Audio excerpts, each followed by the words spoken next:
Dia komplain pemanduan dia kurang selesa, terutama apabila dia buat satu bend dia rasa tak sedap. Assalamualaikum, salam sejahtera. Kita kembali sekali lagi di Transmatic Autoband. Okey, di belakang saya kita ada satu model W205. Customer ni dia datang, dia komplain dia punya pemanduan dia kurang selesa, terutama apabila dia buat satu bend dia rasa tak sedap. Bila kita buat test drive, kita buat inspection, kita check thoroughly, kita dapati dia punya arm dia. So ini kita tengok sini, kita dapati dia punya lower arm dia punya controls and handling dia punya isu lah. Kenapa pemanduan dia tak sedap? Bila making bend rasa macam kapal layar macam tu. So bila kita check semua, kita dapati dia punya arm dia lah. Okey, dia punya control arm. Control arm dia untuk kereta ni sebenarnya dia ada 3 lah. Upper arm dengan lower arm. Lower arm dia ada 2. So lower arm dia yang ni dinamakan spring link.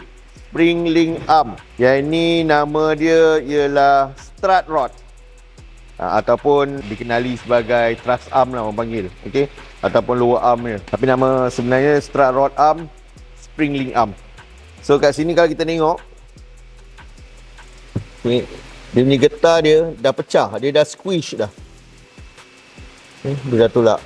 So kalau kita compare dengan yang baru, okey, dia ni pun dah berbeza. Ni ketat tengok. Nak tekan pun susah. Yang ni macam ni je Ni pun sama. Ni pun keras. Saya nak tolak pun tak boleh. Dalam tukar ni sekali lah sebab dia dah weak lah. Dia punya ni dah lemah. Dia punya bush dia dah squish lah. Dia tak pecah lagi tapi dia dah tak duduk kat tengah-tengah. Dia dah squish.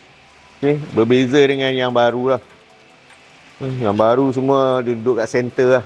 So kita recommend kepada customer, kita bagi tahu dia lah nak pakai Mercedes-Benz original parts ataupun OEM lah. So dia pilih OEM dan ini daripada jenama Lamforder lah.